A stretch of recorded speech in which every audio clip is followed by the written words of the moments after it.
ദൈവനാമത്തിന് മഹത്വമുണ്ടാകട്ടെ. നമ്മുടെ കർത്താവായ യേശുക്രിസ്തുവിൻ്റെ നാമത്തിൽ എല്ലാവർക്കും എൻ്റെ സ്നേഹവന്ദനം. ക്രിസ്തുവിൽ ഉള്ള ഒരു മനുഷ്യൻ, മഹാനായ പൗലോസ്, ഭാഗം 200. പൗലോസിൻ്റെ 3-ാം മിഷണറി യാത്ര സമാപിക്കുകയാണ്. ബന്ധനങ്ങളും പീഡനങ്ങളും യെരുശലേമിൽ വെച്ച് പൗലോസിന് നേരിടേണ്ടി വരുമെന്ന് പരിശുദ്ധാത്മാവ് മുന്നറിയിപ്പ് നൽകിയിരുന്നുവെങ്കിലും അവിടെ വെച്ച് മരിക്കുവാൻ പോലും തയ്യാറായിക്കൊണ്ടാണ് പൗലോസ് യെരുശലേമിലേക്ക് യാത്ര തിരിച്ചത്. കൈസരിൽ എത്തിയപ്പോൾ അഗബോസ് പ്രവാചകനും തന്നെ തടഞ്ഞു എങ്കിലും പൗലോസ് വഴങ്ങിയില്ല. കാരണം അതൊരു ദൈവ നിയോഗമായിരുന്നു. യെരുശലേമിൽ പൗലോസിനും തൻ്റെ കൂടെയുള്ളവർക്കും പാർക്കുവാൻ ലഭിച്ച ഭവനം തൻ്റെ ആദ്യകാല ശിഷ്യന്മാരൊരാളായ മ്നാസോൻ്റെ ഭവനമായിരുന്നു. യെരുശലേമിലെ വിശ്വാസികൾ ചെതറിപ്പോയ കാലത്ത് അന്ത്യോക്യയിൽ സുവിശേഷം അറിയിച്ച കുപ്രോസുകാരിൽ ഈ മ്നാസോൻ ഉണ്ടായിരുന്നു. മാത്രമല്ല, പെന്തോക്കോസ് നാളിലെ പത്രോസിൻ്റെ പ്രസംഗം കേട്ട് രക്ഷിക്കപ്പെട്ട് വിശ്വാസത്തിൽ വന്ന വ്യക്തിയായിരുന്നു ഈ മ്നാസോൻ. യെരുശലേമിനോട് ചേർന്ന് താമസിക്കുന്ന ഈ ശിഷ്യന് ഇത്രയും വിശ്വാസികളെ താമസിപ്പിക്കുവാനും ഉപചരിക്കുവാനുമുള്ള ഒരു മനസ്സും അതിനുള്ള സൗകര്യങ്ങളും ഉണ്ടായിരുന്നു എന്നുള്ളതൊരു പ്രത്യേകത തന്നെയാണ്. ഇങ്ങനെ ഈ മിഷണറി സംഘം ഇവിടെ അതിഥികളായി താമസിച്ചു.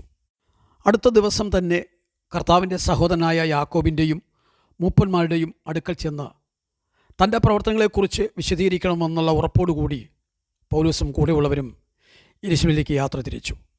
വികാരോജ്ജലമായ മനസ്സുമായിട്ടല്ലാതെ ഒരിക്കൽ പോലും പൗലോസിന് ഈ യെരുശലേമിൽ കാൽകുത്തുവാൻ കഴിഞ്ഞിട്ടില്ല.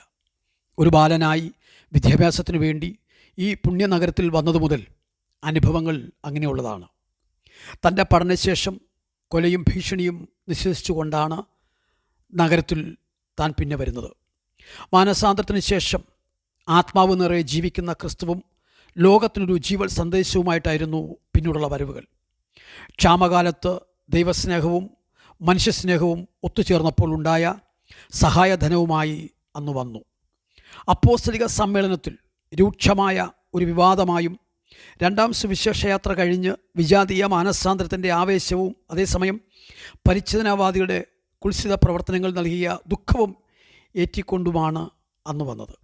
ഇപ്പോഴും അപ്പോസ്തലൻ നഗരവാതിൽക്കൽ നിൽക്കുമ്പോൾ കനത്ത വൈകാരിക ഭാരമാണ് തൻ്റെ മനസ്സിൽ. കൊരിന്തിൽ നിന്ന് പുറപ്പെടുമ്പോൾ തന്നെ വരാൻ പോകുന്ന വിപത്തുകളെപ്പറ്റി പൗലോസ് ബോധവാനായിരുന്നു എന്ന് ഓർക്കുക.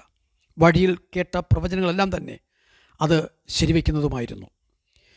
യെരുശലേമിലേക്ക് പോകരുതെന്ന് കൈസരിയിൽ വെച്ച് സഹോദരന്മാർ കരഞ്ഞു പറഞ്ഞപ്പോൾ അവരുടെ കരച്ചിൽ പൗലോസിൻ്റെ ഹൃദയത്തെ തകർക്കുകയായിരുന്നു. കർത്തവ്യത്തിൻ്റെ ഏതോ ഒരു ഉൾവിളി കേട്ട് ആത്മബന്ധിതനായി ആപത്തിൻ്റെ മധ്യത്തിലേക്ക് പൗലോസ് ഇവിടെ ഓടിയെത്തുകയായിരുന്നു. അതെ, പിന്നോക്കാതെ. തൻ്റെ നാഥനും അതെ കർത്താവ് യേശുക്രിസ്തുവിനും ഒരിക്കൽ ഇതേ അനുഭവം ലൂക്കോസ് രേഖപ്പെടുത്തുന്നുണ്ട്. 9-ാം അധ്യായം 51. അതിങ്ങനെയാണ്: കർത്താവിൻ്റെ ആരോഹണത്തിനുള്ള കാലം തികയാറായപ്പോൾ കർത്താവ് യെരുശലേമിലേക്ക് യാത്രയാവാൻ മനസ്സുറപ്പിച്ച് തനിക്ക് മുമ്പായി ദൂതന്മാരെ അയച്ചത് ഇവിടെ ഓർക്കുന്നു. യെരുശലേമിലെത്തിയപ്പോൾ സഹോദരന്മാർ ഞങ്ങളെ സന്തോഷത്തോടെ കൈക്കൊണ്ടു എന്നാണ് ഇവിടെ നാം വായിക്കുന്നത്. ഇത് യെരുശലേമിൽ എവിടെ വെച്ച് നടന്നു എന്ന് രേഖപ്പെടുത്തിയിട്ടില്ല. എന്നാൽ അടുത്ത ദിവസം പൗലോസും സംഘവും യാക്കോബിനെ പോയി കണ്ടു. അത് തലേ ദിവസം ഉണ്ടാക്കിയ ഒരു പരിപാടി അനുസരിച്ച് നടന്ന കൂടിക്കാഴ്ചയാണ്. കാരണം യാക്കോബ് മൂപ്പന്മാരെയും മറ്റു പലരെയും അവിടെ ക്ഷണിച്ചു വരുത്തിയിരുന്നു. അപ്പോസ്തലന്മാർ ആരും തന്നെ യെരുശലേമിൽ അപ്പോൾ ഇല്ലായിരുന്നു. പത്രോസും യോഹന്നാനും ഏഷ്യ മൈനറിൻ്റെ മറ്റു ഭാഗങ്ങളിലേക്ക് കടന്നുപോയിരുന്നു. മറ്റു അപ്പോസ്തലന്മാരും തന്നെ യെരുശലേമിൽ അപ്പോൾ ഇല്ലായിരുന്നു. ഈ കാലഘട്ടത്തിലാണ് തോമാസ് ശ്ലീഹ ഇന്ത്യയിൽ കടന്നു വന്നതെന്നും പാരമ്പര്യം വിശ്വസിക്കുന്നു. തങ്ങൾ കൊണ്ടുവന്ന സഹായധനം സഭാപ്രതിനിധികൾ യെരുശലേമിലെ മൂപ്പന്മാരെ ഏൽപ്പിച്ചു. എന്നാൽ ഈ ത്യാഗോജ്ജല സ്നേഹപ്രതീകത്തിന് സഭയിലെ ആരെങ്കിലും ഒരു നന്ദി പറഞ്ഞതായി കാണുന്നില്ല. ഈ സമ്മേളനത്തിൽ പിന്നെ നടന്നത് പൗലോസിൻ്റെ പ്രസംഗമാണ്. മുൻ അവസരങ്ങളിലെ പോലെ ദൈവം തന്നോട് കൂടെ ഇരുന്ന് ജാതികളുടെ ഇടയിൽ പ്രവർത്തിച്ച കാര്യങ്ങൾ പൗലോസ് ഒന്നൊന്നായി വിശദീകരിച്ചു. ഇതെല്ലാം കേട്ട് യാക്കോബും മറ്റു മൂപ്പന്മാരും ദൈവത്തെ മഹത്വപ്പെടുത്തി. എന്നാൽ യെരുശലേം സഭയിൽ പരീശാപക്ഷത്തിന് കാര്യമായ സ്വാധീനമുണ്ടായിരുന്നു. തുടർന്ന് അടുത്ത ഭാഗത്തേക്ക് വരാം.